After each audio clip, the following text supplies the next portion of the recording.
remotely to prevent the spread of COVID. We have provided options for the public to attend through telephone, internet, or other means of remote access, and also provide the ability for persons attending the meeting to hear each other at the same time. This time I'd ask that you join me in the Pledge of Allegiance. I pledge allegiance to the flag of the United States of America and to the republic for which it stands, one nation, under God, indivisible, with liberty and justice for all. All right, we have a published agenda. Are there any proposed amendments? Councilmember Chang, I see your hand raised. Yes, Mr. Mayor, I would like to add a motion to approve change order number 4 to contract number 66-20 with Rice Fergus Miller in the amount of $12,200. Second. That's probably the motion, but so what I heard is you want to add an item, business item G to the business item, and it's for grant support for a Bay Street, for the Bay Street project. And there's a second to that. And so we had a motion and a second to add a business item that came from the Transportation Committee tonight. So further, we had a motion and a second to add that as a business item this evening. Is there any discussion? Hear none, all in favor of adding that to the business items tonight, please say aye. Aye. Aye. Anyone opposed? We've added item G to the agenda this evening. Are there any other proposed agenda items to amendments to the agenda this evening? Mayor, I would move to approve the agenda as amended. Second. A motion by Councilmember Cacciardi, a second by Councilmember Lucarelli to approve the agenda as amended. Further discussion of the agenda? All in favor, please say aye. Aye. Anyone opposed? Hearing none, the agenda has been set for this evening. We're to our first citizen comment period, and it's for any items on this evening's agenda. Citizens are given 3 minutes to address the council. If you wish to address the council, please use the raise your hand feature, and the clerk will acknowledge you and bring you into the meeting. Are there any members of the public wishing to address the council?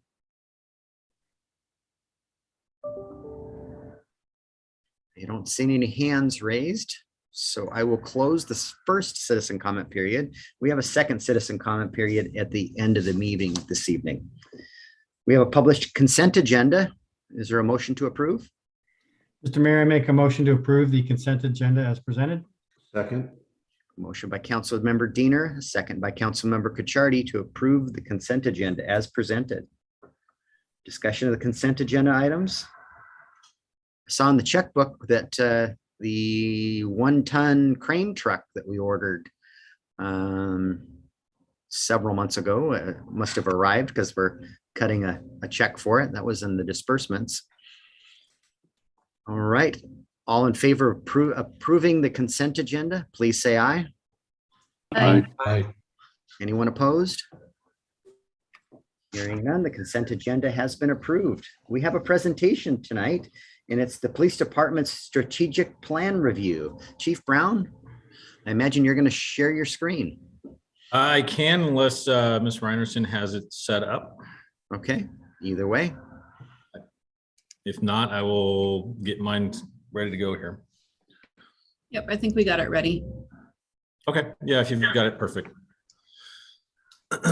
There we go. So let me just make sure, there we go. So as you all know, we published the department's first strategic plan last year that was based on conversations with community members, our advisory board, our staff with the city, our regional partners, and of course our electeds.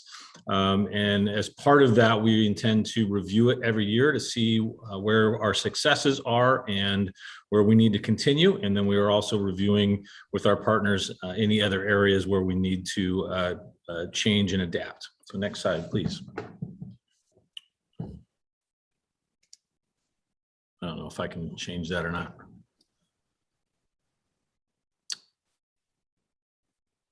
So the first goal that we had was to increase our community engagement. So we did have one town hall style meeting. Unfortunately, COVID and a number of other areas kind of kept us restricted a little bit there. So we're planning on reestablishing that, doing it twice a year. We worked on our race equity plan that included doing an annual report, which was published last year, and will continue probably in another couple months when we have all of our data that shows the crime rate, that shows our successes, and again shows areas that we need to improve. We are continuing to do our professional standards report that reports complaints, any misconduct, use of force, and other critical incidents. We've increased the diversity in our hiring, and one of the continued goals is targeted recruitment for people of color and other generally unrepresented members of our community. We took our strategic advisory board concept and we created what I'm calling a community advisory board. It's made up of the same 9 members that were on our strategic advisory board. They agreed to stay on and assist us. We've been meeting quarterly, and we intend to add more membership as we are able. As all of you know, and I appreciate your support, we were able to hire our own community health navigator. That was Melissa Stern. She started last February. She's been doing a phenomenal job for us, and we will be including her data to share with you in our annual report. We're putting that together, but the partnership with South Kitsap Fire has been incredibly successful. Continuing on with communication, we are still seeking an increased social media presence, but what we have done is work with the clerk's office to have quite a few more Facebook posts. I believe as we were last year, we have been the city's leader for thumbs up or likes on our Facebook page. We've also increased our public information officer training. So I've gone through the FEMA training, the deputy chief has, and we have a sergeant that is also going to be one of our PIOs. With the intent this year to add Twitter and Instagram and our own Facebook page. Our department's webpage is continuing to be in progress. We regularly update that by including policies as well as our full policy menu, our manual rather.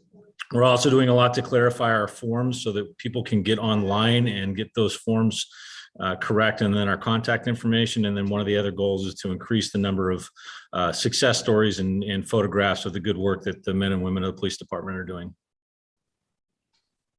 Employee development. So we have completed our annual training plan that is based upon the state standards with I-940, the Law Enforcement Training and Community Safety Act, the legislation from last year, as well as the insurance company through AWC has some requirements. So we've completed that annual, biannual, and triannual training plan so that we have a guide. We're also continuing to work on our master training program. So as our staff wishes to professionally develop, they have a path with which to do that. Whether it be going into leadership, going into detectives, or any of our other specialties. We're continuing our commitment to leadership training. All of our command staff, so our police services coordinator, all 4 of our sergeants, deputy chief, and myself have been working on FBI LEADA, which is a nonprofit associated with the FBI that teaches leadership training. So that's 120 hours over the course of 3 years that everyone will get. The deputy chief and I have already completed that. She is attending a undergraduate course through the Northwestern University this year called the School of Police Staff and Command. That is, again, designed for upper management in law enforcement. And I will be attending the Senior Management Institute of Policing, which is put on in Boston through the Police Executive Research Foundation. Those of you that may not be familiar with that organization, they were the ones that President Obama had put together his policing reform plan. We're also doing the best that we can with including a lot of outside training in our programs. Obviously, COVID has made that a little bit difficult, but what we're working on is certainly response to in-progress crimes, emergency management, and then we've also done some officer wellness through a grant that we achieved through the International Association of Chiefs of Police. And that's in partnership with Kitsap County Sheriff's Office and the Kitsap County Prosecutor's Office for bringing in outside instructors to help our employees stay healthier.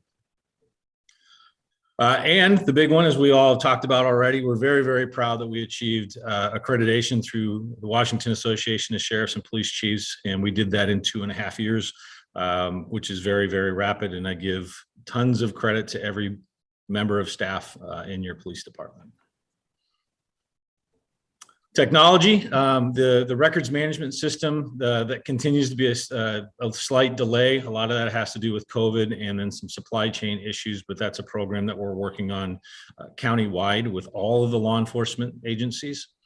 We did digitalize all of our records, so we have been able to purge those records that were appropriate to do so from 1941 through 2000. It was over 10,000 paper records. Every single one of those records had to be touched by 2 people in order to get rid of those. So we're proud of that.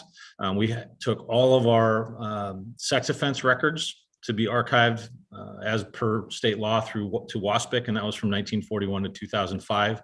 And we're currently in progress with purging all of the paper documents and digital documents that can be purged post 2000. And then in our evidence room, we added new lockers, which were a little bit higher security. We did add an electronic evidence storage system. So when we have photographs or other digital evidence that we take in the field, it's no longer put on a disk or a thumb drive. It's stored securely on a server and makes for much less work, both for the officers and for our evidence and record staff. We're doing quarterly audits. So we're making sure that not only is the process correct, but we have processed appropriately and we're maintaining appropriately all the evidence in our evidence room. We are working on disposition purging. So when we have old cases that we no longer need to maintain the evidence, our goal is to bring that number down. So where one item comes in, one item goes out conceptually. And then finally, we did add key card entry and an alarm system to the property and evidence room so we can track who goes in and out a little bit better. So I have met with our staff and with our advisory board. And so these are our goals for this year. So obviously we're going to meet all of the COVID-19 challenges, whether there's going to be mandates or other accommodations, and just keeping everyone healthy. We're going to be meeting all of our training mandates. So patrol tactics, again, those are courses that are required under the Law Enforcement Training Community Safety Act. COVID again is hampering that a little bit, but we have regionalized our training program with not only all the other agencies in the county, but with Gig Harbor and Mason County. We're working on crisis intervention training, and we're also going to be bringing some outside instructors for some additional de-escalation training. We are working, and I give Ms. Lund most of the credit for this, but we are working on continued recruitment. This morning, the Civil Service Commission met, and we created a new status. So that status for hiring is certified peace officer, which means that you have graduated the academy, but you're not yet off probation. And we're hoping that this is going to increase our pool. And I'm happy to report right before this meeting started, I had someone that texted me and said, hey, I just put in through your website for the certified peace officer. So within 8 hours of that program going live, we already have an applicant. Body worn cameras.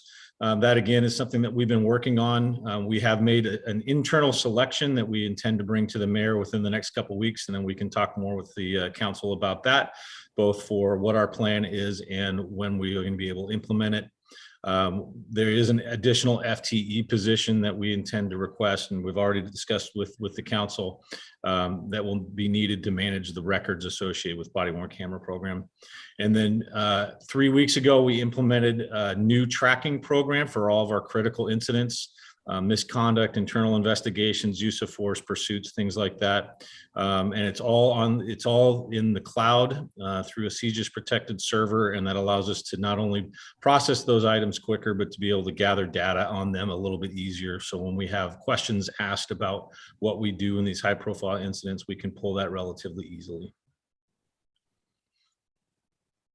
As I discussed earlier, our property room dispositions, the goal is to reduce what we have in there to about 2,500 items. I believe we are slightly below 5,000 right now. And the overall goal conceptually is that when one item goes in, we are able to remove one item.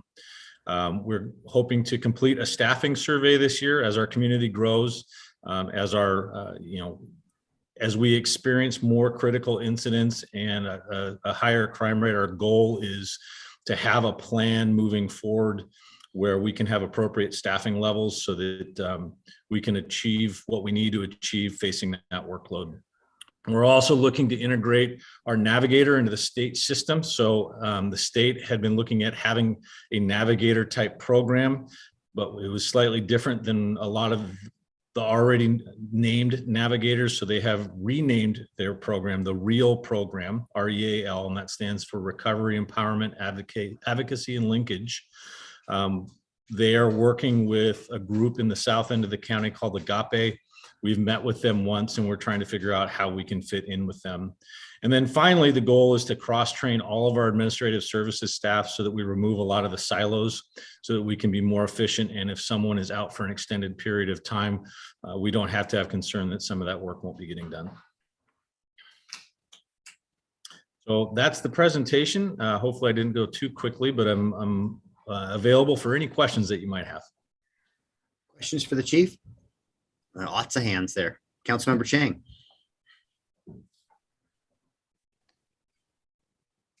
You guys keep jumping around with your boxes. Go ahead, Fred. Fred, do you have a question?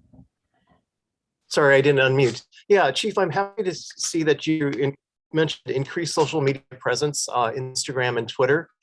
Are there any plans for the police department to update the Facebook page that says Port Orchard Police on it? The goal, so I'm not really sure if that's actually ours or not. Facebook will often create Facebook pages for entities that they believe or their algorithms believe are important.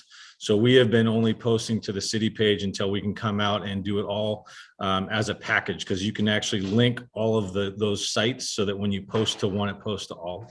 Hold on just a moment.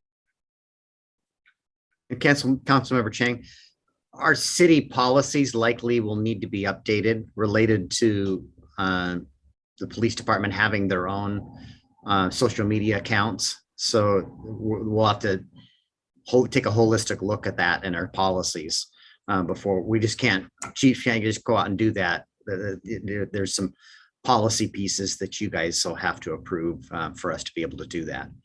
Correct. So was that your question, Councilmember Chang? Yes, and I guess the answer is maybe. Thank you. It's coming. There's more to it than just us doing it. We've got to create policies and get you guys to approve those policies before we create those accounts. Yeah, and as Clerk Reinerson will attest, there's a significant background piece to deal with public records as well. Absolutely. Councilmember Diener. Thank you, Chief. That was a great presentation. I was excited to see that. I know that 2021 saw some legislative changes that limited police powers. And I was wondering if you're able to characterize the crime rate that we saw in Port Orchard in relation to that, perhaps, if there is a linkage that you're able to make. I mean, I think it's more complex than to simply say that the legislative changes are the cause. I certainly think that they are a large component. We pulled some data today. So our call volume from the end of July to the end of December is up almost 20% from day to day, which is a pretty significant jump when you're talking only having 2 staff available at any one time. Mm-hmm. And we're starting to try and deploy on a schedule that matches when the calls are coming in as opposed to some other things. So we're trying to match that a little bit better. I did an interview today with Cairo talking about the stolen vehicle issue that we're having. Prior to August of last year, we were averaging about 4.6 cars that were being stolen per month over a 1-year period. In the last 6 months, we're averaging 21 vehicles per month. In December, there were 35 vehicles stolen and this is within the city limit. This is not countywide. This is within the city limits. And we regularly have days where between 3 and 5 vehicles are stolen. Thank you. Yes. Councilmember Rosepepe. Thank you, Chief. That was a great presentation. It's nice to hear from you on a continual basis. 2 quick questions. One, are you hearing or getting any feedback about the city's requirement for any hires to be vaccinated for COVID in our recruitment? And the second question is, could you expound a little bit on de-escalation training? Thank you. Sure. We haven't had any issues with that. We continue to be relatively successful with the recruitment. I give the credit to the men and women of the department. They're our best recruiters. They're the ones that are keeping the morale high, even when it's been incredibly difficult over the last 6 months, last 2 years. And they're the ones that are bringing us good people. To speak to the de-escalation training, so that's a requirement through the state. What we're hoping to see is a definition of that requirement in a lesson plan. The Criminal Justice Training Commission is a little bit behind on what that training is supposed to be. So we are doing the best that we can with defining that term, defining what that training is, and defining what those skill sets should be. And we're working not only with just our partners in the region, but across the state. I'm fairly active with WASPIC, so we're trying to ensure that that's happening. The thing that we have to be careful about is anytime these issues come up, all of a sudden, all types of instructors come out of the woodwork saying, we can teach this. But we need to vet the people that we're bringing in, not only to make sure that they know what they're talking about, but the skills that they are teaching are applicable to what's expected by the citizens of this state. Does that answer your question? Yes, thank you. Councilmember Cacciardi? To just echo my thanks for your transparency and your engagement with not only the council, but the community. As I move around town, obviously, safety, public safety is one of the things that I hear the most. And so as you and your team continue to innovate and come up with new ideas and how we can bolster public safety, the resources with your department, please bring it forward. I know for one, I want to be able to continue to support all that we can to help you and your team, Chief. So thank you. Appreciate that. Thank you. Councilmember Trineri, I saw you had your hand raised earlier. Did you have a comment or question? Well, my question was basically answered by Councilmember Diener's response from the chief to Councilmember Diener's questions. So that's why I removed my hand. I do have one more though, Rob or Mayor. Could you, for the chief, you had a listing on there called 988 in one of your goals, and I didn't hear an explanation as to what that pertained to.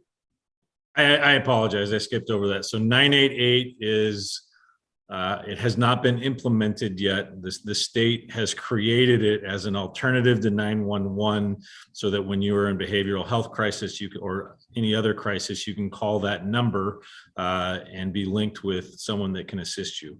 My understanding of it, as I've been briefed, is there's no infrastructure. No one has been hired. And there's no plan other than conceptual right now, but it was supposed to have been implemented on 1 January, and it's just simply not there yet. However, we would, if it works the way that it's supposed to work, it would be fantastic. All right, thank you, Chief. Councilmember Diener, you have another question? Yes, with respect to body worn camera imaging, are there model policies or is there state law that regulates how that imaging is subject to public disclosure requests? There are model policies. The video is subject to public disclosure under state law and the WAC.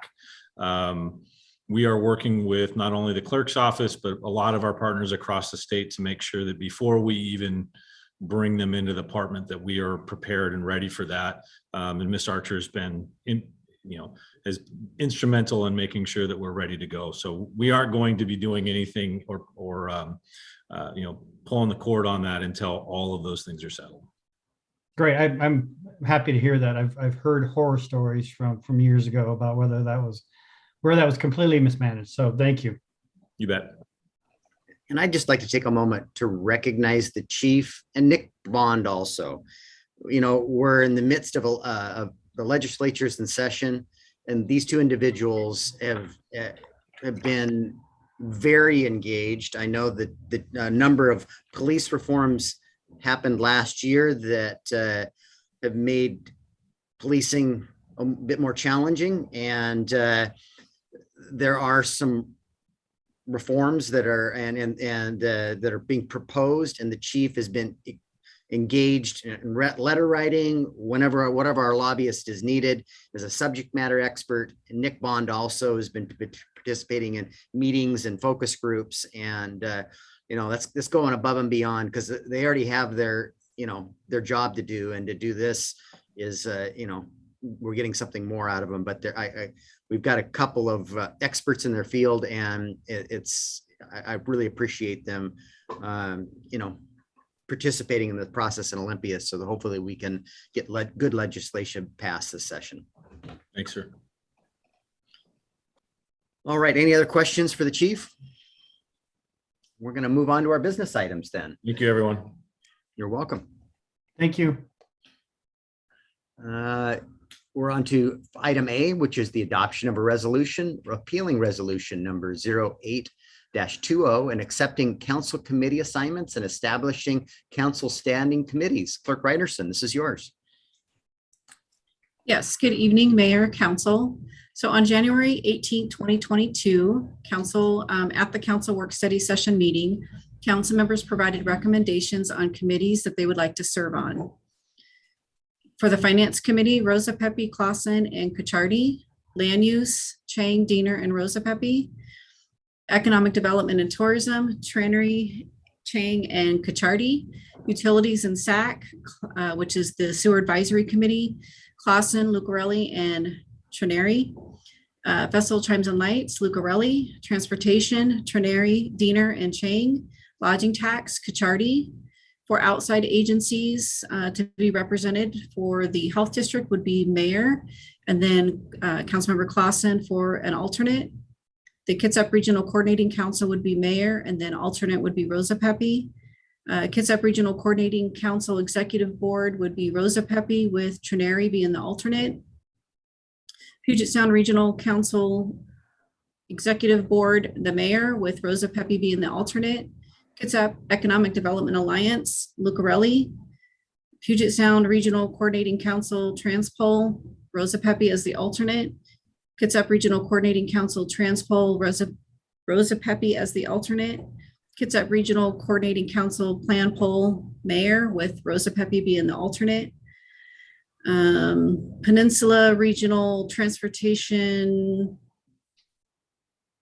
the RPTO Executive Board would be Planning Commissioner Ashby, with the mayor being the alternate.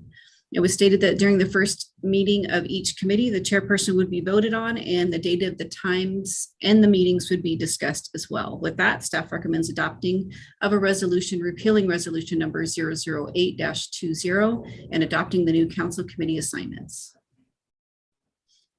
Mr. Mayor, I move to adopt a resolution repealing resolution number 8-20 and adopting new council committee assignments as presented. Second. Motion by Councilmember Diener, second by Councilmember Clausen. Any discussion or questions? Councilmember Rose Pepe. I just want to make sure that on the PSRC Transpol and KRCC Transpol that Mayor, I believe you're the primary with Yes, myself as the alternate. You're the alternate. That's correct. Just want to show that. Yep. Thank you for that clarification. Unless you want to be the other. Nope. All right. That's your decision, sir. All right. Without any other questions, we have a motion and a second on the floor. We'll be voting on the acceptance of the council committee assignments and establishing the council standing committees. All in favor, please say aye. Aye. Aye. Anyone opposed? Hearing none, the resolution is passed. We're to item B, adoption of a resolution approving an interlocal agreement with the South Kitsap School District concerning school impact fees. Mr. Bond? Yes, good evening. Before the City Council tonight is a interlocal agreement with South Kitsap School District concerning our impact fee program. The city adopted impact fees in support of South Kitsap School District back in 2007. And since that time, we've been operating without any sort of interlocal agreement. We've been trying to negotiate this agreement for a number of years, and between changes at city attorney and also turnover with the superintendent and the admin staff at the district, it's been something that has been hard to get done. But earlier this year, working with Jennifer Robertson, we were able to come to an agreement with the the district, and they went ahead and approved this interlocal agreement right before the first of the year. So before you tonight is an agreement that outlines the terms of the city school impact fee program. It's going to make a couple of changes, and some of them I think are helpful to our development community, and others are helpful to the city in that we are reducing any possible risk of appeals or liability for any possible mismanagement of funds or a failure to spend funds in the required timelines under state law. For our developers, it means that they would not have to go to the district office to pay these fees anymore. They would actually be paying them at the city, and then the finance department would be transferring these funds on a regular interval to the district. And so it's really just a pass through, but it allows us to account for what money is coming in.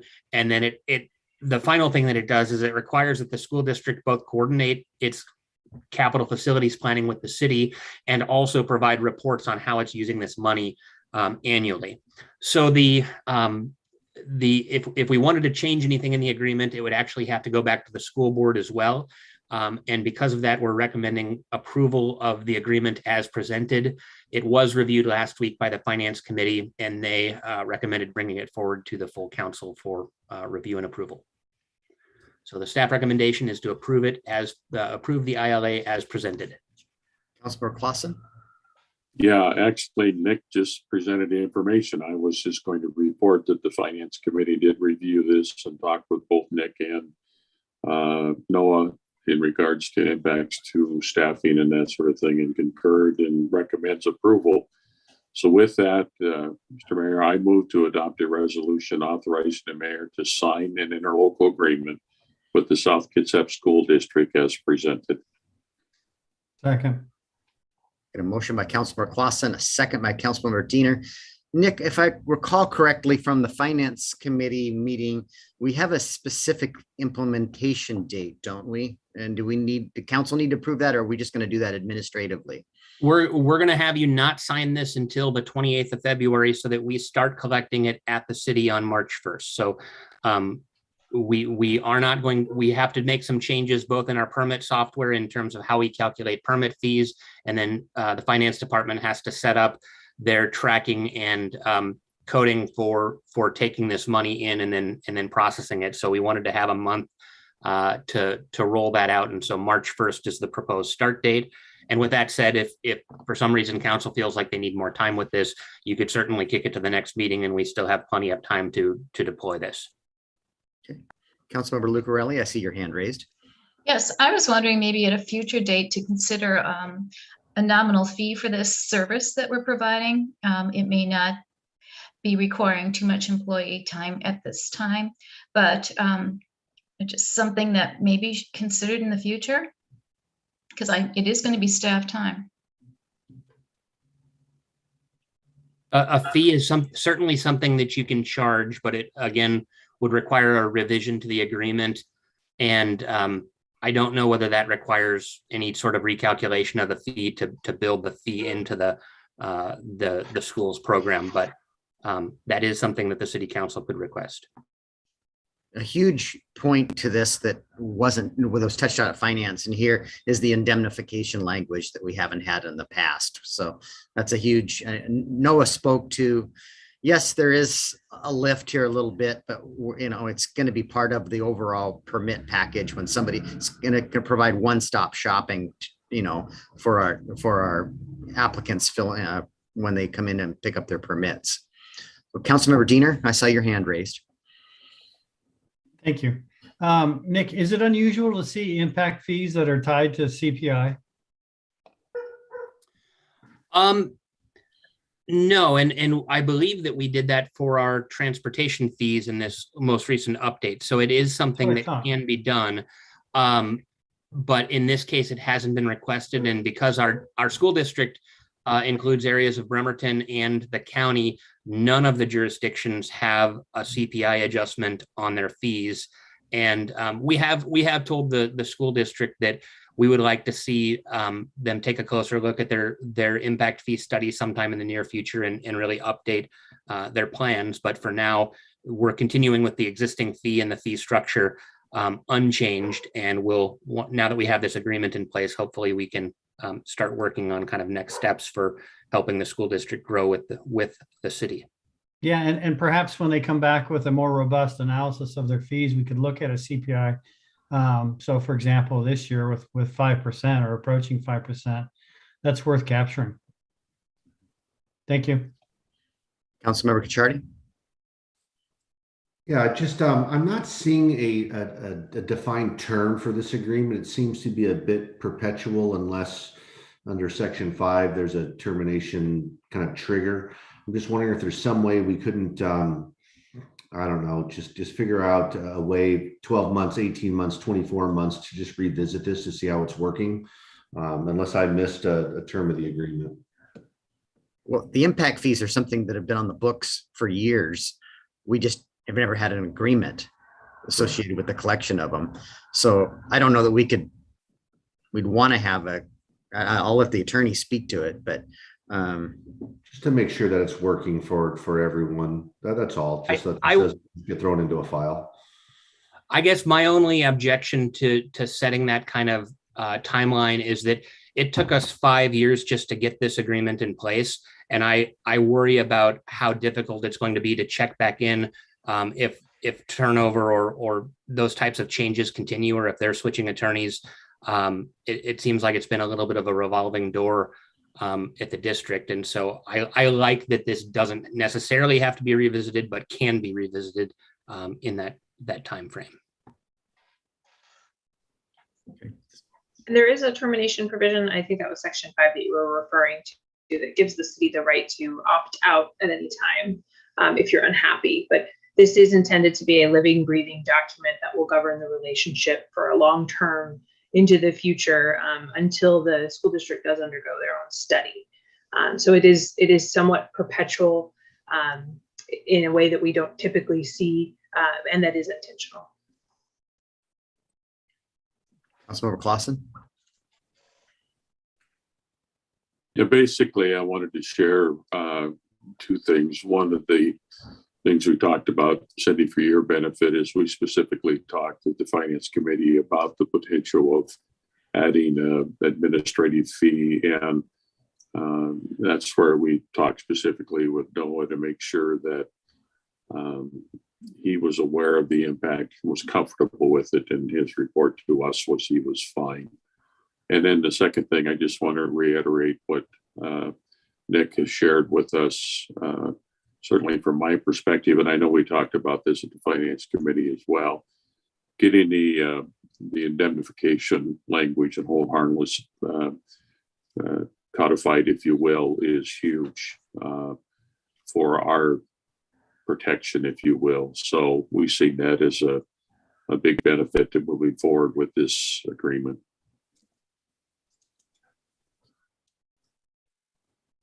Other questions or concerns, comments? All right, we have a motion on the floor. You'll be voting on approving an interlocal agreement with the South Kitsap School District concerning school impact fees. All in favor, please say aye. Aye. Aye. Anyone opposed? Hearing none, the agreement has been passed or approved.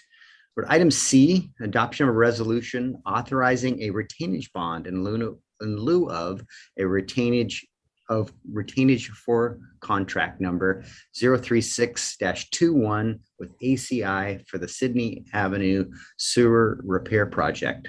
Mr. Dorsey? Thank you, Your Honor, council members.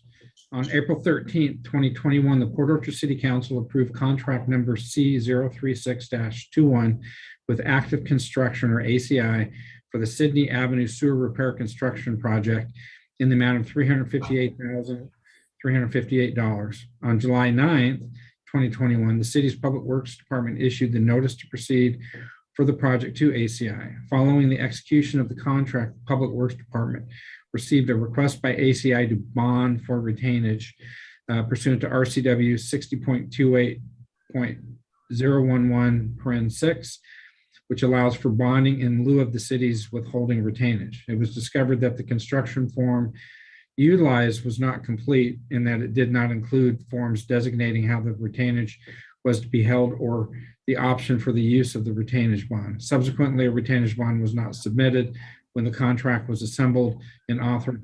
To cure this deficiency, staff recommends acceptance of a retainage bond. Staff recommends approving resolution number 012-22, authorizing the acceptance of a retainage bond from Active Construction Incorporated for the Sydney Avenue Sewer Repair Construction Project. And as a note, as a correction that will make a Scribner's error of the actual resolution title, the word authorizing and retainage are misspelled in the title of resolution 012-22. Councilmember Lucarelli. I move to adopt resolution number 012-22, authorizing the acceptance of a retainage bond from Active Construction, Inc. for the Sydney Avenue Sewer Repair Construction Project. Second. Second. I have a motion by Councilmember Lucarelli and a bunch of seconds. I'll go with Councilmember Terneri. Questions or comments? And I know we've got a little depression that's on Harris Street that's developed, and our city crews are going to take care of that. That wasn't in the scope of work, and the contractor added some asphalt in our direction, but it wasn't in the area that they were working, so it wasn't compacted as well as it should have been. So it really wasn't their fault. So our crews are going to fix that when the weather gets warmer and we can do a proper cut in the street. You can kind of see right down the middle of the street. It travels the sewer line, but so nothing to be concerned about there. We've already TV'd it, and there's nothing wrong with the sewer line. It's just the compaction wasn't as good as it should have been.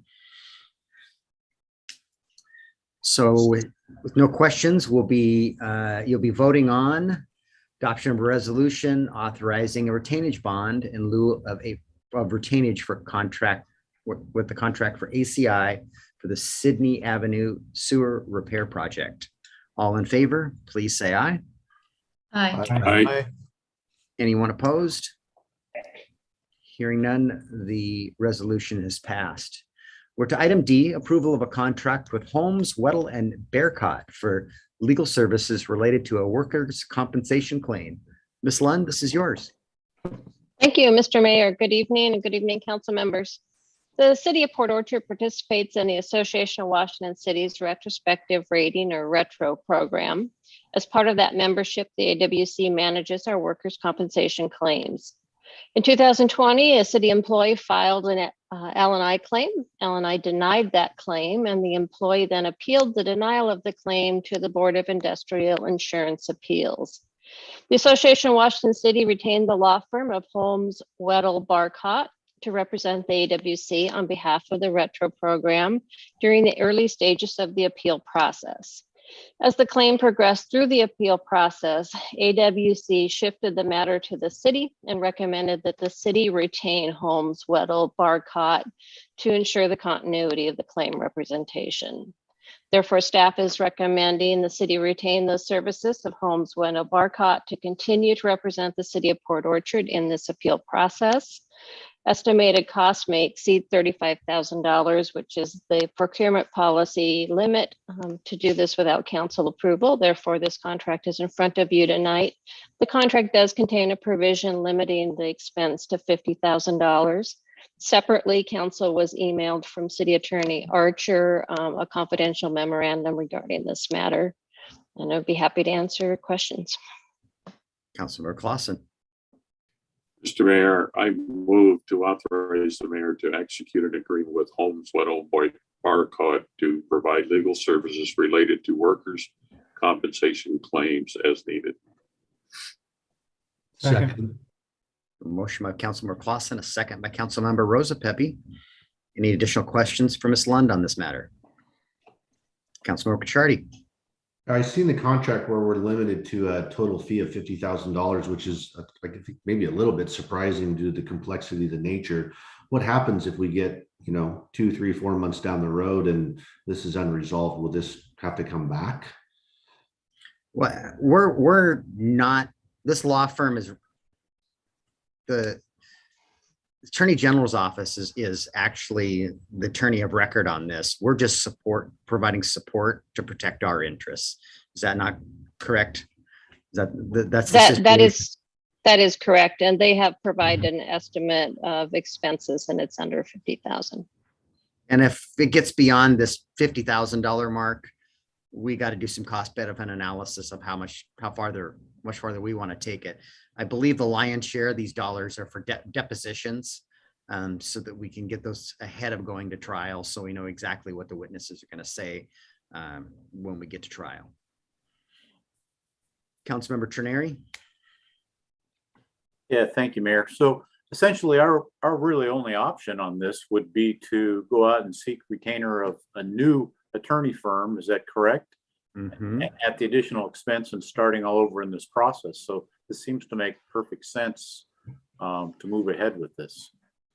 You're absolutely correct. We either start over with a new firm or pick up, sign a contract with the firm that's been handling this for AWC, and that's what the path we've chosen. And we, as was shared in the memo with you guys, we did some cost benefit analysis of how this could affect our claims, and we want to make sure to see this through and to protect our interests. Right. Thank you. Other questions? All right. You'd be voting on the approval of contract with Holmes, Weddle, and Bearcot for legal services related to a workers' compensation claim. All in favor, please say aye. Aye. Aye. Is there anyone opposed? Hearing none, the contract has been approved. We're to item E, approval of a letter of intent for the purchase of real property. Mr. Dorsey. Thank you, Your Honor, council members. In 2021, the City Council identified tax parcel number 022301-3-109-2000, Roland parcel or the property, as a potential for purchase and authorized an appraisal of the property. Consistent with that authorization, the city and the property's owner have negotiated a letter of intent to preserve the transaction for the period it takes for the parties to negotiate a purchase and sale agreement. Staff recommends authorization for the mayor to execute a letter of intent to purchase tax parcel number 022301-3-109-2000. Mr. Mayor, I move to authorize the mayor to execute a letter of intent. Second. Motion by Councilmember Diener, second by Councilmember Lucarelli. Do you have any questions on this matter? This is just to kind of protect us and them, so that we can negotiate through this process without somebody else coming in and buying the property out from underneath this. So, Councilmember Clausen. Yeah, and I have to recognize that I've missed a couple council meetings, so I probably have missed this, but I'm assuming this property acquisition has gone through a committee, and because I've kind of drawn a blank as to what piece of property. This happened so long ago that it was actually a directive that came from the retreat for us to buy a piece of property in the Sydney South area for a storm pond and potential regional park. Thank you. This is that 20 acres. And it's just taken us that long, over a year, to get to this point. And we've had an appraisal done. They're not excited about the value that we came in at. We're working through a process to potentially do a boundary line adjustment because there's some property that we don't need on the other side of the creek that they could benefit from. So we're working through a process, and I'm pretty confident we're going to get there. It's just not going to happen overnight. Thank you, Mayor. You triggered the memory cells, so appreciate it. Yeah, we were purposely trying not to identify it until we got to this point. So, other questions or comments? All right, you'll be voting on the approval of a letter of intent to purchase real property. All in favor, please say aye. Aye. Aye. Is there anyone opposed? Hearing none, the letter has been approved. We're to item F, the approval of the January 11th council meeting minutes. Is there a motion to approve? Mr. Mayor, I move that we approve the minutes of the January 11th meeting. Second. Motion by Councilmember Clausen, second by Councilmember Diener. Any proposed amendments to the minutes? And I believe we'll have an abstention by Councilmember Cacciardi. All in favor of approving those minutes, please say aye. Aye. Aye. Any opposed? And one abstention. Thank you. All right, we have one item that was added this evening, which is item G, and it is for the Bay Street grant support. And I'll pitch hit here. So yesterday we got a proposal from Rice Fergus Miller, who is doing the majority the work for us on the master plan project and the community center. And we intend to apply for a grant for the Bay Street improvements, but we believe we'll get a much better product in our grant application if we hire a consultant to help us write that grant request. And so the proposal that we got was for $12,200. I believe that it was emailed to everybody this evening. The grant applications are due next month, so we kind of needed to act quickly on this. So it was vetted with the Transportation Committee earlier this evening. And with that, I'll open it up for questions or potentially a motion.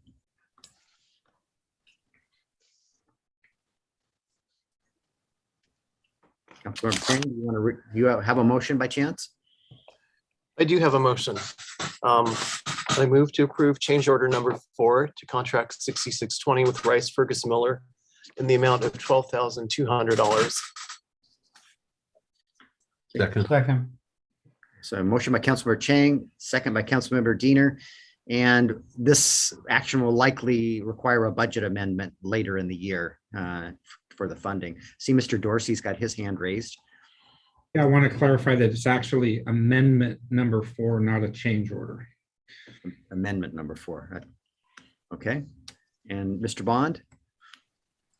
I was just going to ask, do you want to, I know we talked with the Transportation Committee about the applications we're going to be submitting to KRCC. Did you want to explain a little bit more about what this application actually is or how that application process works? Feel free. So at the Transportation Committee tonight, we discussed we are possibly going to submit 3 or 4 grant applications for the countywide funding pool through KRCC. And so as Mark's team and the mayor and I have been looking at what projects fit the amount of money and the timing of when this money would be available, which is for the 2025-26 window.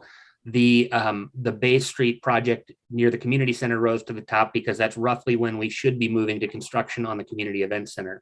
So I think that projects that are in the neighborhood of $2 to $3 million do really well in this competition. And so this is a right-sized project for the funding source. And it's something that we can, if we federalize it, this is enough money to both design and construct the project. There isn't a right-of-way phase associated with this because the improvements will be in the existing right-of-way. So it's a single grant, complete project type proposal. And I think it'll be our number 1 project going into this round of funding. Thank you for that, Nick. Councilmember Lucarelli, did you have your hand raised? It was only when I was taking notes. Okay. Sorry. No problem. Other questions or comments? Councilmember Trenary. And it was my understanding that this was going to be worked out as a partnership with WSDOT because of it being Highway 160. We're going to ask. We definitely have to get their permission for the improvements we're going to make, and we're going to ask that they partner with us. There's no guarantee that they will. Right. All right. Thank you. Other questions or comments? All right, you'll be voting on a contract amendment for Bay Street grant support. All in favor, please say aye. Aye. Aye. Is there anyone opposed? The contract amendment has been approved. So we're to our discussion items, and the first of which is Veterans Park. And I believe Ms. Archer has an update for us this evening on that. I do. Thank you, Mayor, council members. I wanted to provide you with some photographs that the code enforcement officer recently took during a visit in order to provide you with an update as to site conditions and concerns the city and the code enforcement officer continue to have. In this slide deck, the photos on the left are from December and the photos on the right are from January to show the contrast. And I'm just going to point out key, not readily observable issues in these photos. Some of them are obvious, and you see the problem.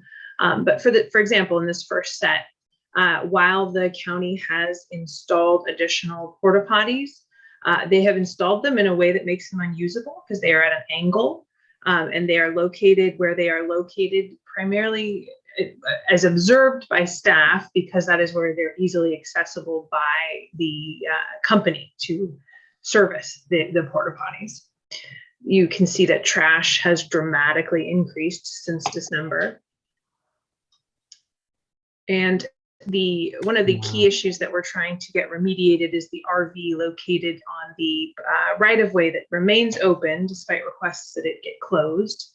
That RV has expanded in its footprint and taken over the area and needs to be dealt with as soon as possible. We understand there may also be active criminal activity occurring out of the RV. The RV is also surrounded by ever increasing piles of trash. There appears to be someone placing food that is rotten on the bollards on a very regular basis, and that food is left to rot. You can observe here and in subsequent photos, there's another photo of the rotting food. There was a fire of some sort where a green plastic bin melted, and that had previously. That was the Santa can. Oh, it was the Santa can. Okay, the Santa can that was in the picture before. Oh, right. See it there on the left? Yes. So that was a pile of melted. Yeah. Somebody set it on fire.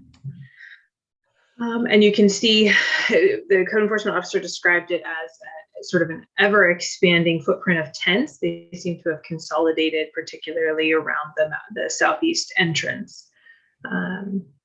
The dealing with the garbage following an apparent cleanup, the bins, the dumpsters, and a cleanup done by Northwest Hospitality.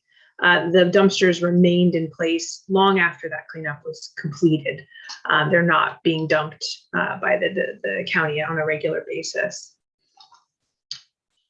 And the dumpsters that are still present, you can see half is locked.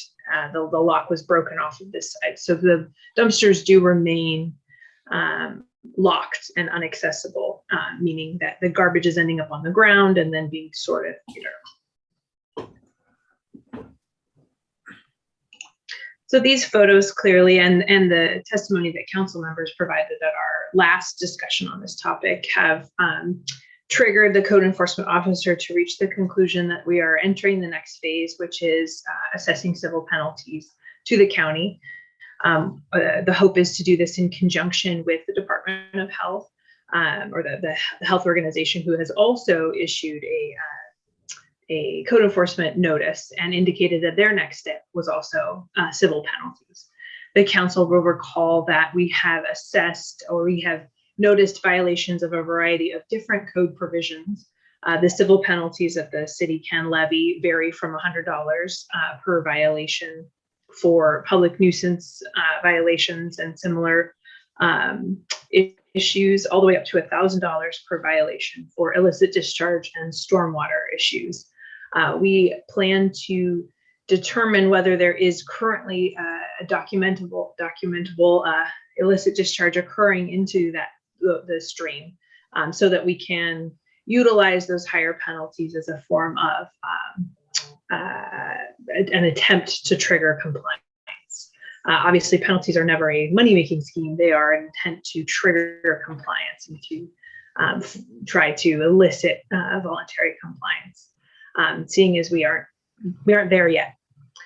So we wanted to notify you that that's the next phase we're entering, provide you with those photos, and I'm happy to answer any questions. Councilmember Cicciardi. I'm just curious, I appreciate that this continues to be on our standing agenda, and I think we have reached out to the county to try to work through this together, and it only looks like things are getting worse. Just out of curiosity, our local representative, Charlotte Garrido, has she reached out in the last 3 or 4 weeks with any sort of feedback and progress on kind of what they're doing? No, not that the code enforcement officer has relayed to me. I believe the code enforcement officer has spoken with a Board of Health representative. I believe that was in December, but nothing directly from the representative.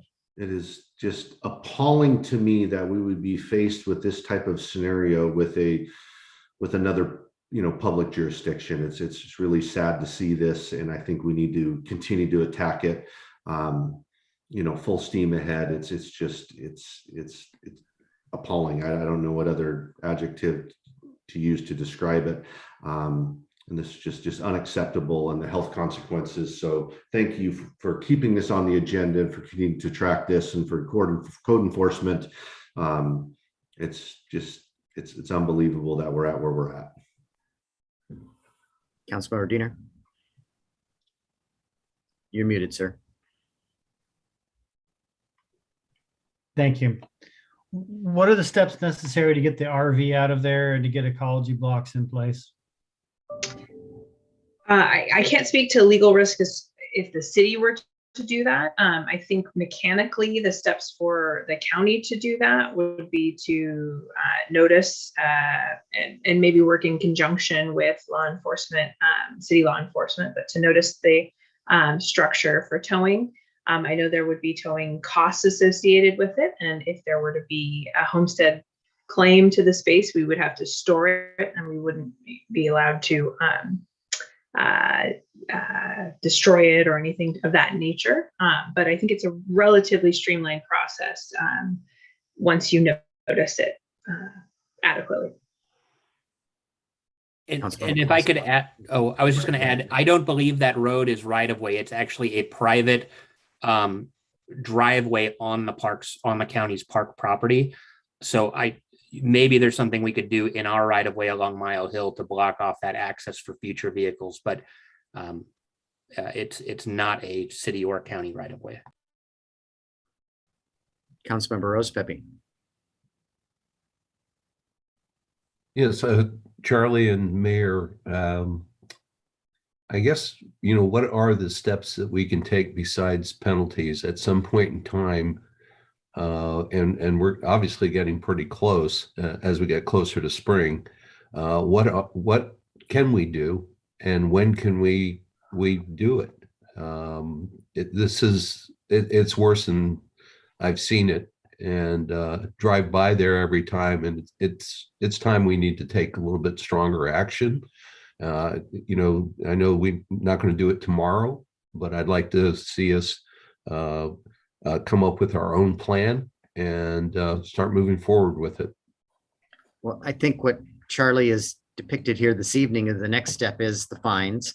Mm-hmm. And probably not in the too distant future, we could be asking you to authorize us to award a contract to somebody to clean it up, and us potentially taking legal action against the county to recover those costs. I think we all know that if the root cause isn't addressed, the unauthorized encampment, that this is just going to be an ongoing expense, and the garbage will be right back after it gets cleaned up. So the root cause, the encampment, needs to be addressed, and the county needs to get these folks into shelter.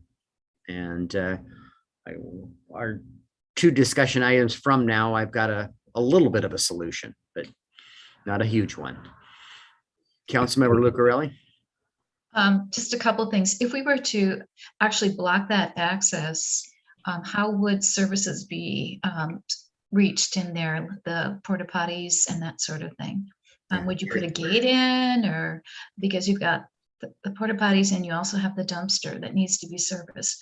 But I have witnessed that RV, and it's growth over the last several weeks. And yesterday, I actually witnessed a number of people kind of like a little beehive over there. And I was actually concerned about one of the people that I was seeing.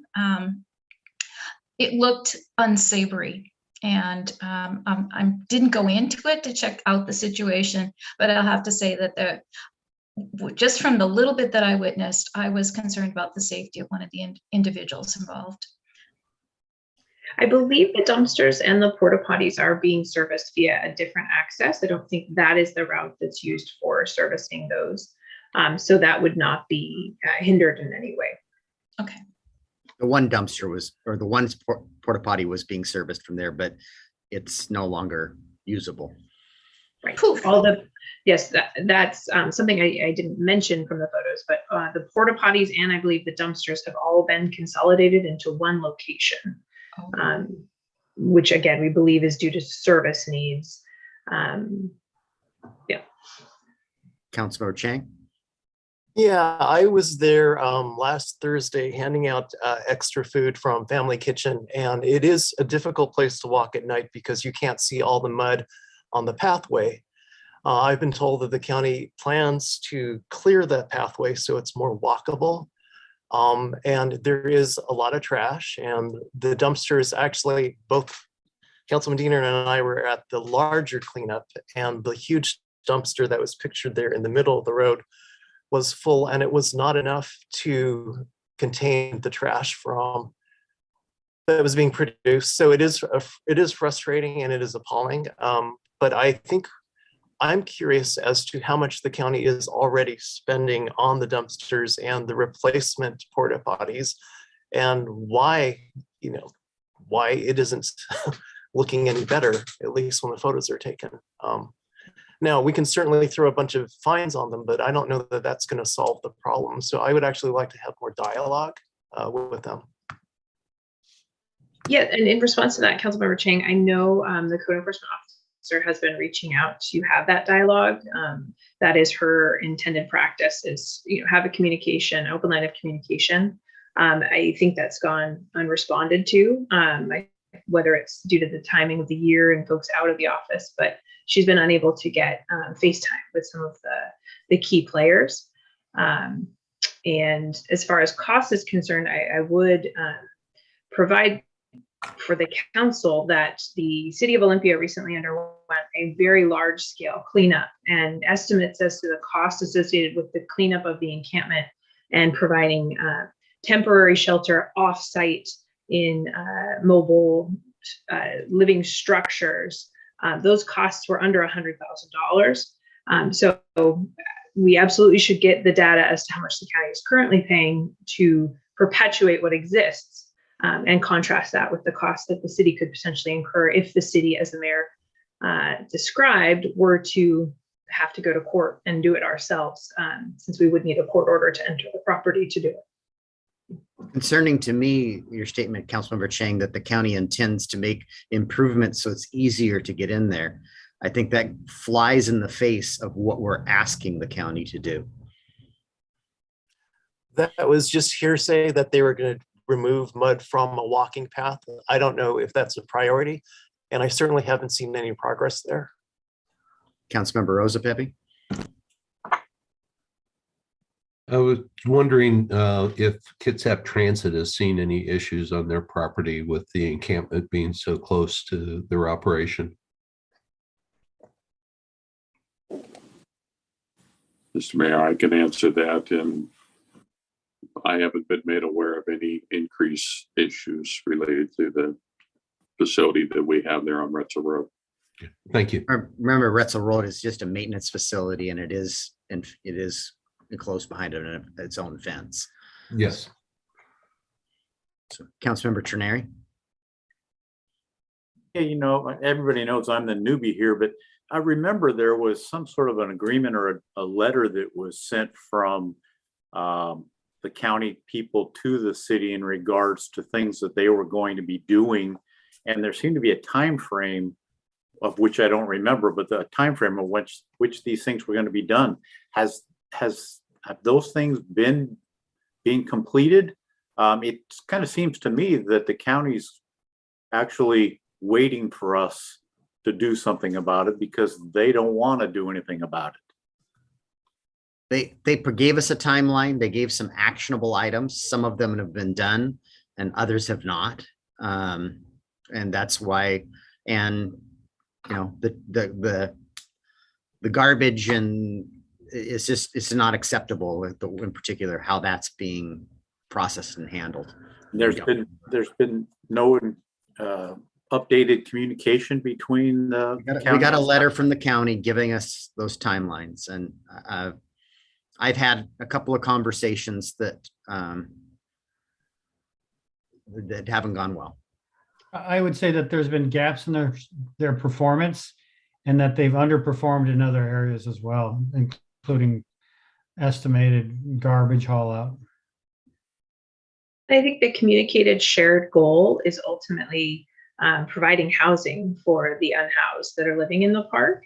The county's proposed timeline for that, however, is contingent on the repairs or the remediation or remodeling of a facility, which they have not, it's not estimated to be done anytime this year, potentially into the next calendar year. That means another year, another winter of this condition. So that's news to me. I thought that they had planned on trying to get that done by late this year is their goal. Okay. They don't have permits, I don't believe yet. Apologies if I misstated. It's still too far out. Yeah. Yeah, much too far out. And Councilmember Kichardi, go ahead. Sorry, I had to unmute. You know, again, it's appalling to see that this has grown worse over the last 6 weeks when we've tried to come together to work on the solution. I would recommend that we as the city of Port Orchard do not waste any more time waiting for a reaction. And I would create our own plan, especially for the safety issues, the code violations that we can go in, and we need to take action on this. It's going to continue to get worse. And I know there's things that we may not be able to do right now, but I think there are things that we can do, and then look for reimbursement from the county. But it's just, we cannot let this spiral out of control every week, every 2 weeks, every month that this goes by. It's just getting worse. And so I would not recommend that we sit back and wait for the county to respond. And so I would ask, you know, that maybe the staff could kind of bring a plan back at the next council meeting that we could take a look at, and to figure out how we can maybe take more control of the situation and look for reimbursement. We'll work on it. Councilmember Diener, you have another? Yeah, I just wanted to make an observation. I've been out there for a couple cleanups, and we create kind of a cycle whereby we take some of the, at least my family is focused on sites that have been so filled with trash that all we do is work on one site to remove that trash. But what's left is a perfect site for another camper to move into. And so this is very cyclical, and whether we like it or not, removing that trash from those areas creates opportunity for people. There's no good solution to that.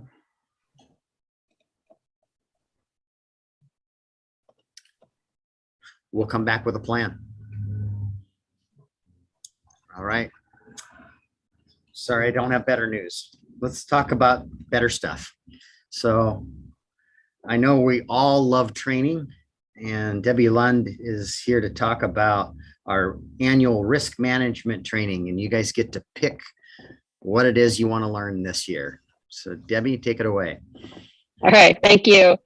As part of your packet, there's a list of courses that have been pre-approved by the RMSA, our liability insurer.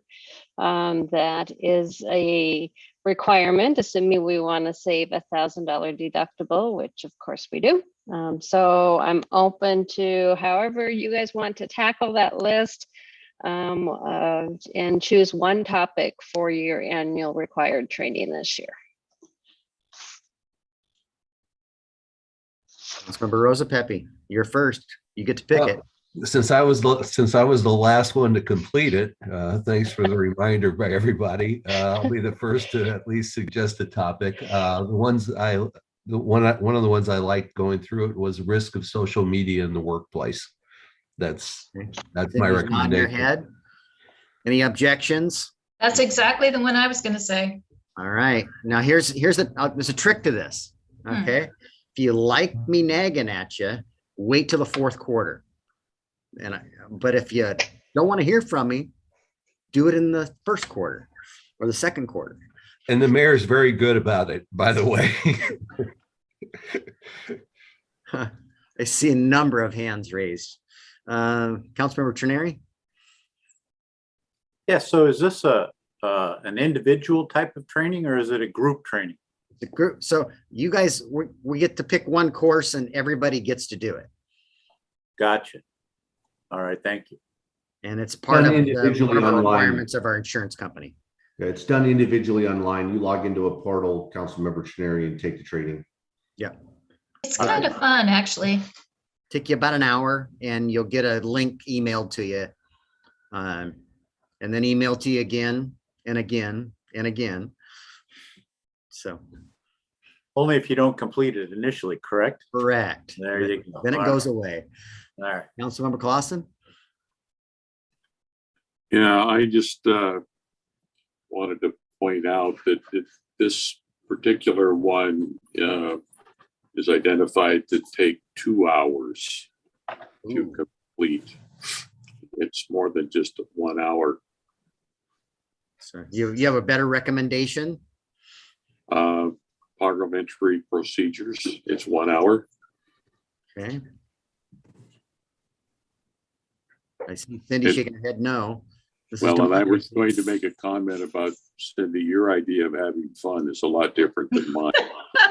I learned something with the generational one. I thought that was fascinating. Well, I learned something as well, but That one seemed longer than an hour. I can say that. It did. But it's so relevant. The social media thing is so relevant right now, especially with the police force, and moving into Twitter and such. I think we have a lot to learn there. I just stay away from it. Just John, just divide it up. Get your popcorn, just divide it up. You could stop and go back. I've got 2 for social media.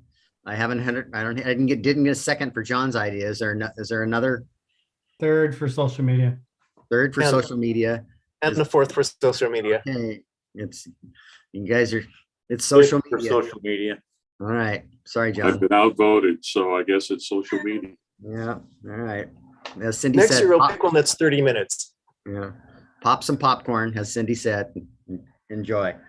All right. We're at our last item. And hopefully Joel's still out there and has suffered to this. If you could promote Joel into the council meeting, Brandy. This last item, I've happened upon a wonderful individual who runs an organization called Kitsap Homes of Compassion, and Joel Adamson, and he works with the city of Paulsbo operating a group home.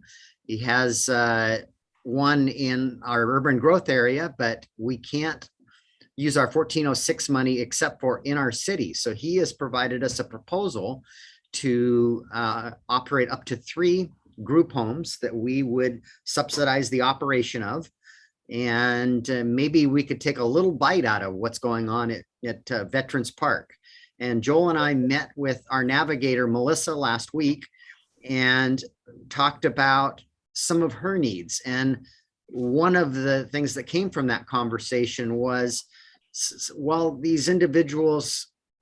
some of these individuals may qualify for SSI benefits, they haven't gone through the process to get approved for them. And so we would like one of the beds in one of these homes to be for somebody to get them off the street and allow for this 6 to 9 month process to get them on, get benefits so that they can pay their own way and pay for their room in one of the homes that this organization is operating. So that's kind of high level. Joel, do you have anything to share about your organization that would be relevant to the council? Yes, thank you, Mayor. Yes, we operate right now 25 group homes. We house 110 formerly chronic homeless, and we provide mental health support. We have 2 mental health professionals, and we have 3 additional navigators, mental health navigators. So we have 5 full-time mental health employees. And so we believe a long-term solution is what's especially needed in Kitsap County to solve the problem permanently, is providing behavioral health services and support in putting people in regular homes. And that has been the answer that cities around the United States have found to be a permanent solution to this issue. Thank you, Joel. So our proposal is to use our $1,406, which are very restrictive. I've got a proposal probably coming next council meeting to do those roofs on a number of homes, on 4 homes. And this is the other proposal I would like to bring forward to actually provide supportive housing within our city, which is, I think, very much needed. And so any questions of me or Joel? And go ahead, Councilmember Cacciardi. Yeah, not really a question, just a comment. Just a comment of thank you. Thank you for bringing solutions to the table. I know we've talked about this. I know I've talked about this a lot over the last few months about just my growing a little bit weary of hearing what we cannot do. And I think solutions like this are what we should be talking about of just impacts of things we can do that are moving the needle. So Joel, thank you for what you do on a day-to-day basis. Thank you for bringing this solution to us. Mayor, thank you for supporting this. This is exactly what the steps, these like steps that we're going to need to do to eliminate problems we're having like at the Veterans Park. So thank you for finding a way to move forward. Thank you for that comment. Councilmember Terneri. Yeah, I also would like to thank you for bringing this forward. We need more solutions like this. I do have a question though, in reading over the information, what kind of plans, or are there any plans in place for getting these folks back into being contributing members of our communities and societies? Joel, I'll let you take that. Yeah, that's a very good question. And the answer is we also have vocational training, but the reality of the situation is that most of these chronically homeless are on Social Security disability. And if you know of anyone in your family or relatives that have tried to get Social Security, you know that it's very difficult to get Social Security. So when these folks are granted SSI, they've been seen by a medical doctor, meaning they are chronically disabled. And that's often why they cannot work, is because they have some very serious mental impairments. Now, some of them can work part-time jobs. And we try to, those that are able to, we facilitate that. But often once they get stabilized in a home, then they are able, some of them that are able to get the part-time jobs. But people don't understand how very severely disabled some of these individuals are, and don't understand how unfortunate the situation is with our state and federal government, that we just don't provide services to people that have severe schizophrenia or manic depressive disorder that's untreatable, or so it's they'll have Social Security, but unfortunately SSI only pays them about $795 a month. And so that's why they have difficulty renting or finding housing for that amount of money in Kitsap County. Something that Joel shared with me also, there is a segment of this population that once they get them into housing, get them into services, and potentially get them jobs, that they transition out into more mainstream type housing and employment opportunities. But it is a small portion of the population, and many we're just simply getting them off of the street and getting them to the resources to help them and get them stabilized and get them out of the streets and out of the bushes and out of our parks. And the point is they do have an income. They have Social Security disability income. The problem is their income is about $800 or $900 a month. So what we do is we create an affordable house where they can rent a room for between $500 and $700 a month. And then we provide mental health services.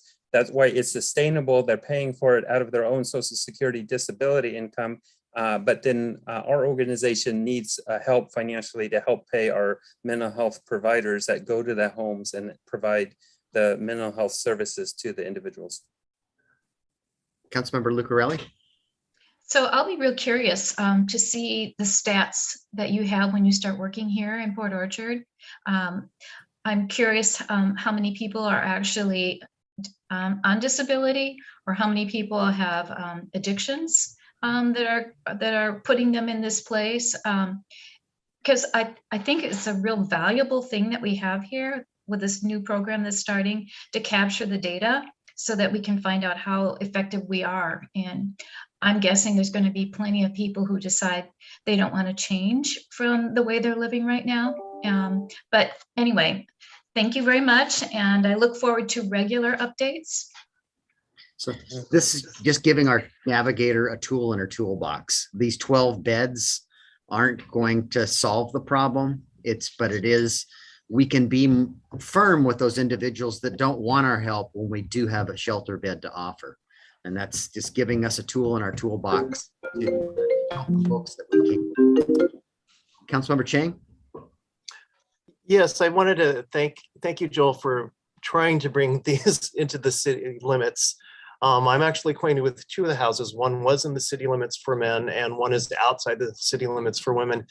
And I know that there is a homeless person I knew who was living in her van with her high school children, who is now living in the women's house. So this is a great service.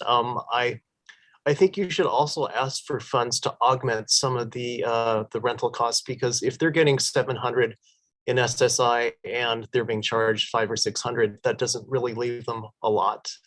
But I applaud you for doing this, and I really welcome it coming in the city limits.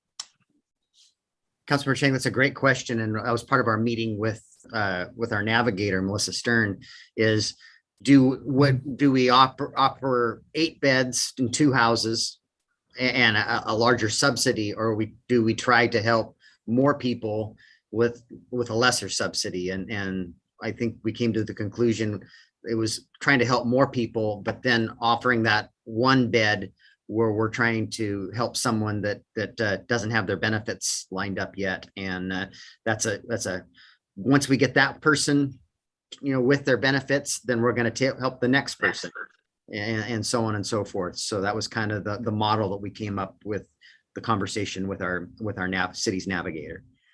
Councilmember Clausen. Yeah, I just wanted to some of the comments that were made previously about, I really like what I'm seeing here as a potential solution.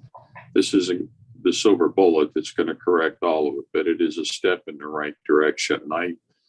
I think it's from what I can read here, it appears to be a wonderful program, and it's working with these folks to help them get the services they need, whether it be, SSI or mental health counseling, whatever the case may be. So I applaud both of your efforts. So thank you.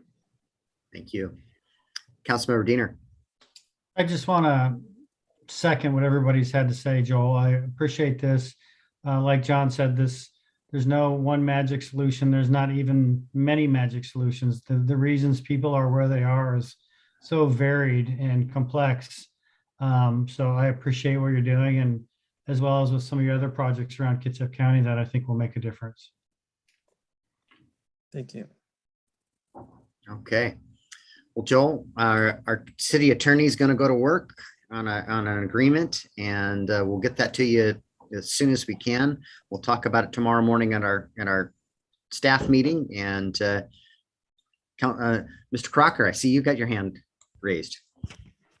Yeah, just one follow-up question, Mayor, since we are trying to work through the other issue you talked about regarding the roofing and the housing. I could not recall the dollar amount that this council settled on to put towards that agreement.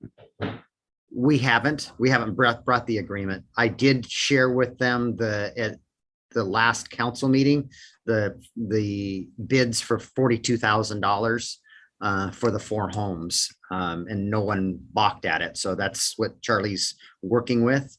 So that was the plan, to bring that one forward. I think we've got nearly $100,000 in that account, 90,000 ish.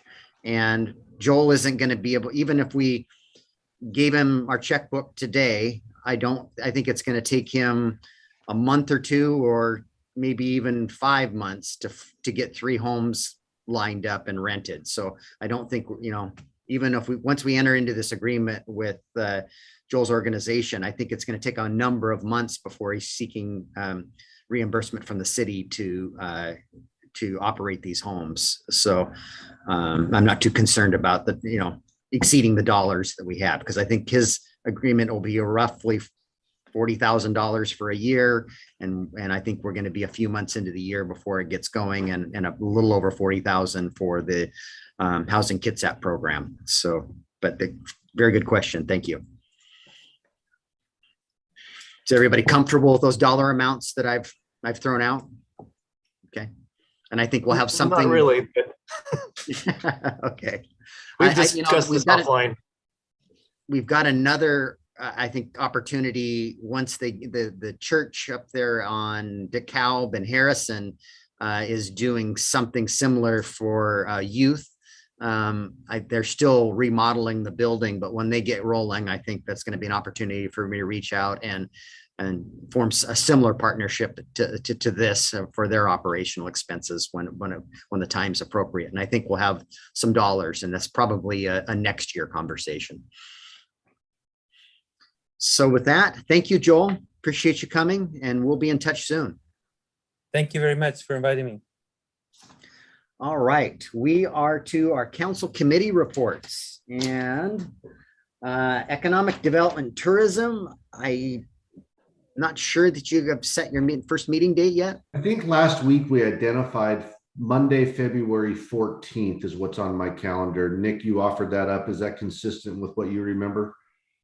Yes, that is correct. I believe either 9 or 9:30 in the morning. I have to look. 9 a.m. 9 a.m.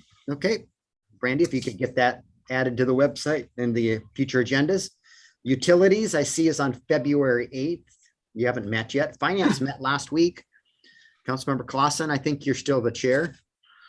Yes, and last week we talked about the sales tax receipts and the REIT receipts. Both of them were good. We seen about an 18% increase in sales tax year over year. It was only less than 1% over budget. That's because we did a budget adjustment mid-year. So we adjusted the budget to reflect the rate of income that we were receiving. And I believe the REIT was about 32% year over year as well. We did have a discussion with Nick in regards to some of the processes that his department, building inspections and the turnarounds, because of the workload that is coming to his department. They're having challenges to keep up with our turnaround that we had hoped for. Single family residents now is somewhere in the neighborhood of about a 12-week turnaround. We talked about some potential solutions, and I think the thing that we settled on as a committee that will be coming back to the full council is looking at bringing on yet a third consultant that will help keep the workload under control. The nice part about the consultant is that he can kind of ramp up the use of the consultant or turn down the use of consultants based on the demand that we're experiencing. Gives him much greater flexibility. We also talked a bit about some traffic study that we're we're going to need to look at for Bethel to get more of a complete picture of that corridor and be able to kind of prioritize investments into that based on some data. He believes that he can use one of the on-call consultants. It'd be about $9,400 to have this work done, which at some point we're going to have to do a mid-year budget adjustment, and we'll have to recognize that. We talked about the school ILA that we approved here tonight. And then we also talked with the chief about some hiring incentives that he's proposing for both retention as well as lateral transfers. And I believe that's going to be coming to the full council here shortly, if I remember correctly, Mayor. And that was pretty much the Finance Committee.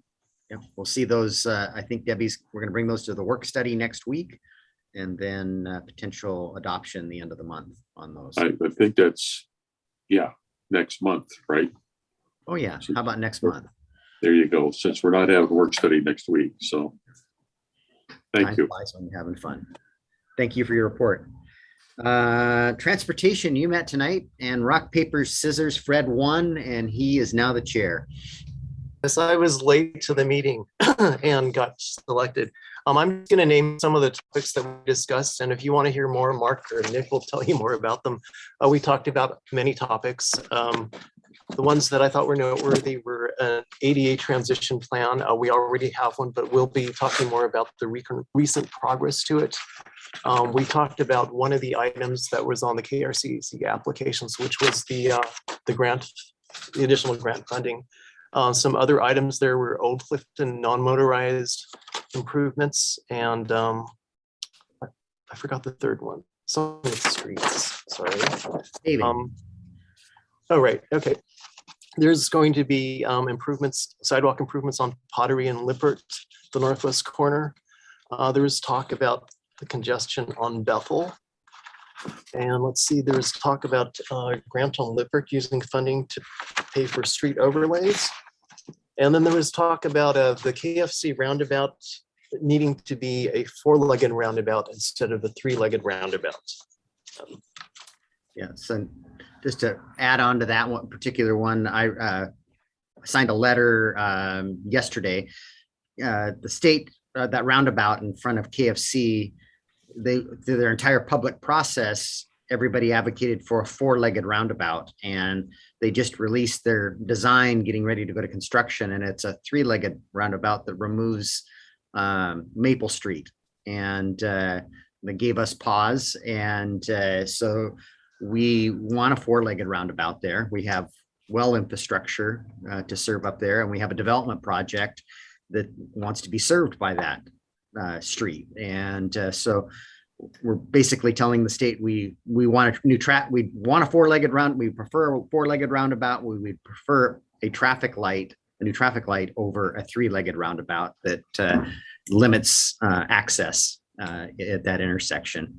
And just a little more background on the Lippert Street project Fred talked about.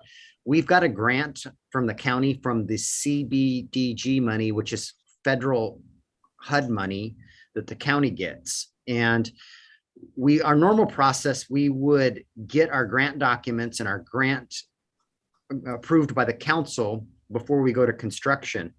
This process is going to be pretty long. We've completed an in-house design, and we want to get the construction done while school's out on Lippert. The grant pays for the new sidewalks, and the Tremont project tore Lippert up pretty badly. And so we're going to do an overlay on that street. And so our plan is to go ahead and go to construction and then seek reimbursement for the grant that we know we're going to get. So the money will trail a bit more, and it's about a $300,000 grant, so we should be able to cash flow it.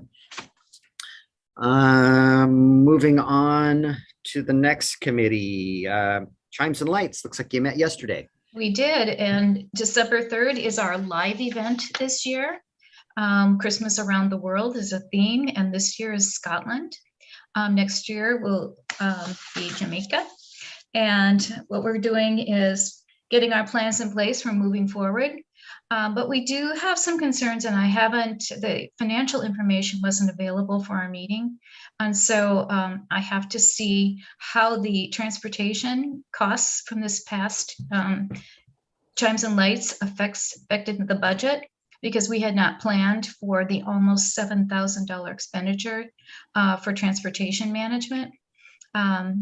So I may be approaching the council once all that information comes forward about maybe increasing some funds to cover those expenses. Just letting you know in the future. Also, utility, I'm going to be asking if we can reschedule that to a week later. I'm not sure if that's possible with staff, but I'll be sending an email out to everyone on the committee.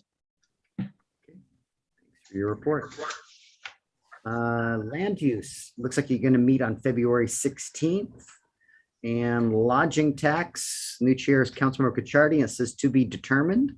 So I'm sure Jay and I are going to be connecting in the next week to kind of handle the passing of the torch, and we'll identify our next meeting, which sounds like will be in February. Okay. Sewer advisory, it looks like is February 16th. And the council retreat, we've got a date. It's March 11th. I believe I emailed that out to you. Looking at 9 to 3 p.m. in the council chambers, catered lunch. And Brandy and I received a scope and budget from Sophie Glass from Triangle Associates to do our retreat. So we're planning for, if COVID allows us, to do it in person, and we'll likely all have masks on, but we'd like to be in person for that event. And I have council members Clausen's request was for me to give a status report on our existing project, not my full-blown state of the city report. And I'm counting on you guys to give me other topics so that I can get in probably in the next 2 or 3 weeks, if I could get them from you. And so that I can get them to our consultant to allow her to prepare for the retreat. So email me your request, please. So Rob, will we get to kind of sort through those ideas before they become the ideas? Certainly, if you get them to me soon enough. Okay. If I have them before the next council meeting, I'll share them. That'd be ideal. I like how you did that. So, put it right back on you. So, all right. Report of the mayor. I've covered most of it. The only thing I have left is City Action Days is this Thursday. I don't know if anybody's registered for it. It's AWC's half day. Clerk would love to help you with that. I know the Port Orchard mayor is doing the introductions for the Talk to Your Lobbyist session. And the governor has a half-hour address at 9:30 to 9:50. So love to see you there if you've got some time, and the city will gladly pay for your registration for the event. It goes from 8 p.m. till noon on Thursday. And so it's AWC's annual action days that used to be in person when the legislature met in person. Now we meet virtually. So Mayor, did I hear you correctly? 8 p.m. until noon? it's 8 a.m. Thank you for the correction. 8 a.m. till noon. That's right. Okay. Just wanted to figure out if I needed to bring a sleeping bag. Thank you. It's a 24/7 operation. All right. That's it for the mayor's report. Department heads. Mr. Bond? Just one quick announcement. I did want to share that we hired an associate planner. His name's Jacob Miller, and he is moving here from Bozeman, Montana, and starting on the 11th of February. So you'll see him probably at some committee meetings in the near future. That's all. Okay. Mr. Crocker? I have no announcements tonight. Thank you. Wow. Chief Brown, we heard a lot from you tonight. We probably don't have any more out of you, would we? I've always got stuff to say. I think we all know that. I just wanted to say that our two newest employees, Kathy Toma and Tu Odell, have been doing great. And as a reminder, Tuba is our parking enforcement officer, and she's doing great. So please remember to move your cars as you need so that you don't have a bad day. Thank you. I heard like 40 tickets in one day. That's her average. Okay. It's her, she's out there putting in the work for sure. Okay. Thank you. All right. Mr. Dorsey, I have nothing. Miss Lund. I just wanted to let you know that all of your email boxes should now contain a invite to take training. So that does come from local gov.u. So it looks a little odd, but that is the name of the company behind the scenes for that training. So check your email. If it doesn't show up, let me know. Thank you. Mr. Einerson. I don't think I have anything to add either tonight. Okay. Ms. Archer. Nothing to add as well. Thanks. All right. And last I checked, yeah, we have no members of the public in attendance, so we don't have any additional citizen comments. And is there anything for the good of the order? Anybody want to share? No. Is there a soup crawl going on here soon? A soup crawl? Soup crawl I haven't scheduled heard for of a soup- downtown? Yeah, I think it's this weekend. Oh, Yeah, okay. look for that. I'm not sure of the details. I just heard about it. All right. The soup crawl. Yeah, a handful of restaurants involved. Wonderful. All right. I'll look for that.